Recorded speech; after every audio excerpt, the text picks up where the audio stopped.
Hi friends, welcome to home with vlog. இன்றைக்கி வந்து பார்த்திங்கன்னா ரொம்ப ஸ்பெஷலான டே தான். மார்கழி மாதம் திங்கட்கிழமை சோமவார விரதம். அப்புறம் வந்து பார்த்திங்கன்னா ஆஞ்சநேயர் ஜெயந்தி வருது, அமாவாசை. இந்த மாதிரி எல்லா நல்ல நாளும் சேர்ந்த ஒரு நாள் தான் வாரத்தில் முதல் நாளும் வருது. ரொம்ப பாசிட்டிவ் வைபாக இருந்துச்சு.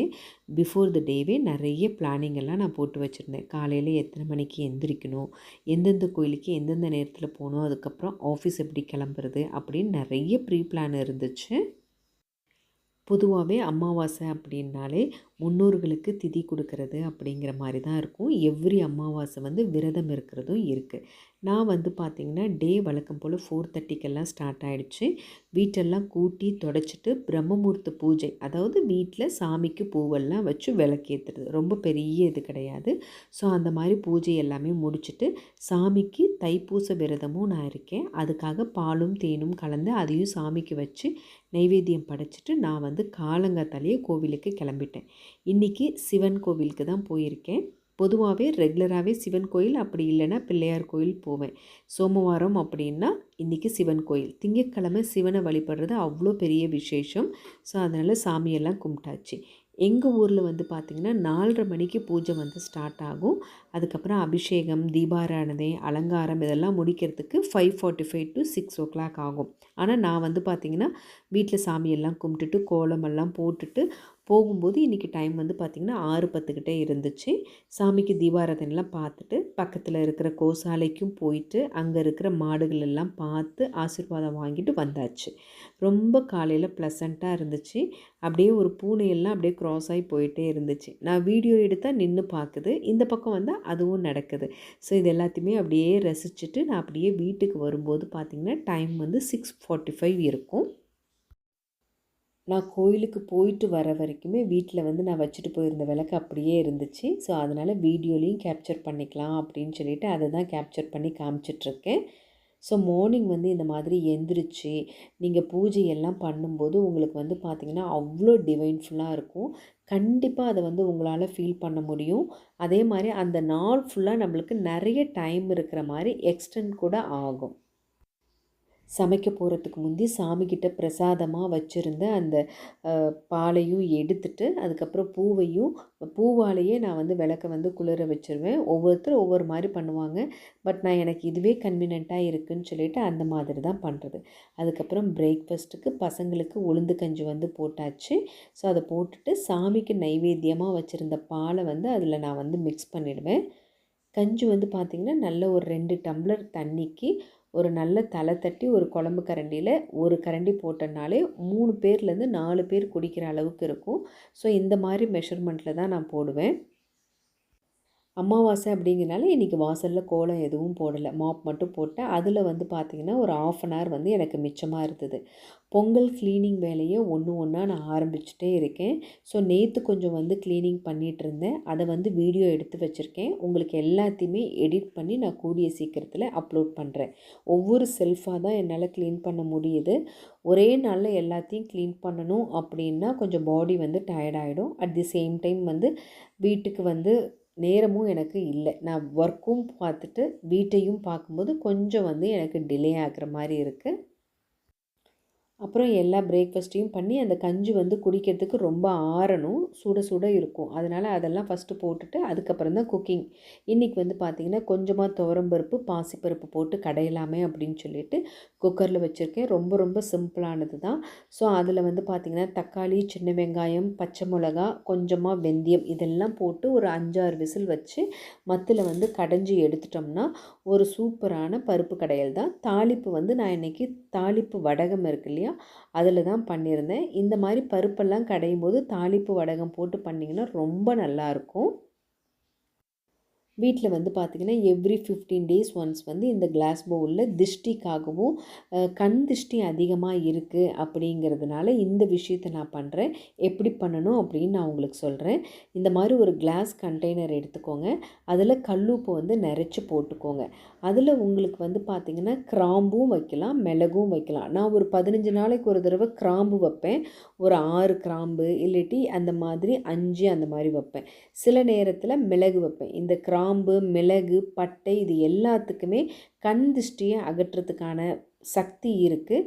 ஸோ நிறைய பரிகார சேனலில் நான் பார்த்துருக்கேன். அதனால் நான் இதை வந்து ஃபாலோ பண்ணுறேன். ஏன்னா நம்ம எவ்வளோ தான் இருந்தாலுமே கண் திருஷ்டி மாதிரி ஒரு மோசமான விஷயம் வந்து கிடையவே கிடையாது.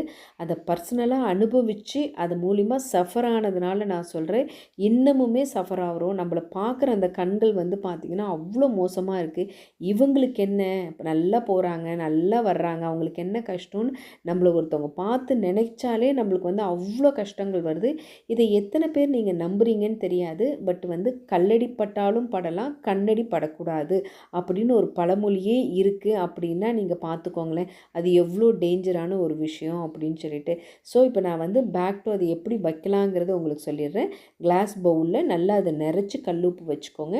அது மேலே வந்து மிளகு ஒத்த படையில் வர்ற மாதிரி மிளகு எத்தனை வேணால் நீங்கள் அதில் வச்சுக்கலாம். அதுக்கப்புறம் வந்து பார்த்திங்கன்னா பச்சை கற்பூரம் அது எல்லாத்தையும் போட்டு ஹாலில் விசிபிளாக உங்கள் கண்ணில் படுற மாதிரியே கூட நீங்கள் வைக்கலாம். சில பேர் மறைவாக கூட வைப்பாங்க. பட் விசிபிளாக நம்மளே அதை 10 தடவை பார்த்தா கூட நம்மளோட திருஷ்டி கூட நம்மளுக்கு வந்து போகிற மாதிரி இருக்கும். அதனால் நான் ஹாலில் வந்து இந்த மாதிரி வச்சுருக்கேன். நீங்களும் இந்த மாதிரி ட்ரை பண்ணி பாருங்கள். எவ்ரி 15 days ஒன்ஸ் நீங்கள் அதை மாற்றலாம். அந்த கல்லுப்பை நீங்கள் அதை எடுக்கும்போது இந்த மாதிரி சிங்க்லேயோ இல்லாட்டி ஒரு கப்லேயோ நீங்கள் வந்து கரைச்சி வெளியில் வந்து நீங்கள் ஊற்றிடலாம். நான் அந்த மாதிரி தான் ஃபாலோ பண்ணிகிட்ருக்கேன். ஓரளவுக்கு நல்ல ரிசல்ட்டும் இருக்குது. வீட்லேயும் நல்ல பாசிட்டிவ் வைப் இருக்குது. நெகட்டிவ் எனர்ஜி எல்லாத்தையுமே அந்த உப்பும் மிளகும் அப்சார்ப் பண்ணிக்கும் அப்படின்னு சொல்லிட்டு தான் இந்த மாதிரி ஒரு மெத்தடை வந்து ஃபாலோ பண்ணுறேன். முடிஞ்சால் நீங்களும் இதை ஃபாலோ பண்ணி பாருங்கள். அதுக்கப்புறம் வீட்டில் வந்து பார்த்திங்கன்னா நிறைய ஸ்பைசஸ் எல்லாமே காலியாகிடுச்சு. பொங்கல் க்ளீனிங் அப்போ இந்த பொருளெல்லாம் எடுத்து வெயிலில் காய வச்சு இந்த மாதிரி பவுட்ரு பண்ணி எடுத்து வச்சுக்கலாம் அப்படின்னு சொல்லிட்டு அந்த வேலைகளையுமே இடையில வந்து பண்ணிவிட்டு டஸ்டிங் ஒர்க்கும் போயிட்டுருக்கு. மார்னிங் டே வந்து பார்த்திங்கன்னா 4:45க்கு ஸ்டார்ட் ஆன வேலை கண்டினியூவஸாக வந்து பார்த்திங்கன்னா ஒரு 9 வரைக்குமே எனக்கு கிச்சனில் ஒர்க் இருந்தது. இன்றைக்கி பார்க்குற இடத்துலலாம் சில பொருளை வாங்கி வாங்கி வீட்டில் சேர்த்து வச்சு பொருட்கள் வந்து அவ்வளோ நிறைய இருக்குது. எதை எங்கே வைக்கிறது அப்படிங்கிறதே தெரியாத அளவுக்கு அப்படியே கன்ஃபியூஸ்டாக போயிட்டுருக்கு. கொஞ்சம் கொஞ்சமாக டீக்ளேட்டர் பண்ணாலுமே பொருட்கள் வந்து சேர்ந்துட்டே தான் இருக்குது. ஒரு பக்கம் சமைச்சிட்டு இந்த வேலையும் எல்லாத்தையுமே பார்த்துட்ருக்கேன். பொதுவாக வந்து பார்த்திங்கன்னா இந்த மாதிரி வேலை பார்க்கும்போதே 2 in 1 வேலை இருக்கும். ஸோ மார்னிங் வந்து கொஞ்சம் டைம் இல்லாதனால நானே வந்து ப்ரெஷரை வந்து ரிலீஸ் பண்ணிகிட்ருக்கேன். ஸோ அந்த மாதிரி பண்ணக்கூடாது. ஆட்டோமேட்டிக்காக அந்த ப்ரெஷர் ரிலீஸ் ஆனால் தான் குக்கரை ஓப்பன் பண்ணணும். சம்டைம்ஸ் டைம் எல்லாம் இல்லாமல் அரிபரியாக சமையலும் செஞ்சு வச்சுட்டு வேலைக்கும் போகணும் அப்படின்னா இந்த மாதிரி சில விஷயங்களை லேடிஸ் பண்ணுறது உண்டு தான். பட் கேர்ஃபுல்லாக பண்ணுங்கள். பிகினர்ஸாக இருந்தால் கொஞ்சம் பொறுமையாகவே பண்ணுங்கள். அப்படியே 2 in 1 எல்லா வேலையும் பார்த்துட்டு நான் பருப்பும் கடைஞ்சாச்சு.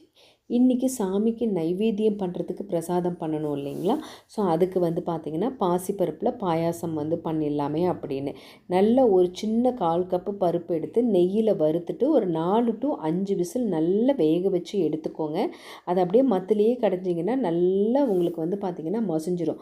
அதுக்கப்புறம் கொஞ்சமாக தேங்காய், கசகசா, ஏலக்காய் இது எல்லாத்தையும் மிக்சியில் போட்டு நல்லா அரைச்சி இதோட ஆட் பண்ணிக்கோங்க. கொஞ்சமாக நெய்யில் முந்திரி பருப்பை வறுத்தும் போடலாம். அப்படி இல்லைன்னா தேங்காவை பல்லாக கட் பண்ணியும் போடலாம். ரொம்ப டேஸ்ட்டாக இருக்கும். இன்றைக்கி நான் ரொம்ப சிம்பிளாக நம்ம காய்ச்சின பால் வச்சே போட்டு நான் இன்றைக்கி வந்து முடிச்சிட்டேன். இது வந்து என்னோடய வேர்ஷன் அப்படின்னு சொல்லலாம். பட் நான் சொன்ன மாதிரி ட்ரை பண்ணி பார்த்தீங்கன்னா இந்த பருப்பு பாயசம் அவ்வளோ டேஸ்ட்டாக இருக்கும். அந்த கசகசா கூட சம்டைம்ஸ் போட்டு அரைக்கலாம். ஸோ அந்த மாதிரி ஒரு தடவை கண்டிப்பாக நீங்கள் ட்ரை பண்ணி பாருங்கள். ஆல்மோஸ்ட் எல்லா குக்கிங்கும் முடிஞ்சிருச்சு. பருப்பு கடைஞ்சாச்சு, முட்டைக்கோஸ் பொரியல், பீன்ஸ் பொரியல், பருப்பு பாயாசம். இதுதான் அமாவாசை அன்னைக்கு சமையல். நைட்டு டின்னருக்கு வந்து பார்த்திங்கன்னா வழக்கம் போல் தோசை தான். ஸோ இந்த vlog வந்து உங்களுக்கு பிடிக்கும் அப்படின்னு நினைக்கிறேன். பிடிச்சிருந்துச்சுன்னா ஒரு லைக் பண்ணுங்கள். மறக்காமல் நம்ம ஹோம் வித் vlog சேனலை சப்ஸ்கிரைப் பண்ணிக்கோங்க. பக்கத்துலேயே இருக்கிற பெல் ஐக்கானையும் கிளிக் பண்ணிங்கன்னா ரெகுலராக நான் போடுற வீடியோஸ் எல்லாமே உங்களுக்கு நோட்டிஃபிகேஷனில் வரும். இன்னொரு vlogல பார்க்கலாம். தேங்க்ஸ் ஃபார் வாட்சிங். See you again.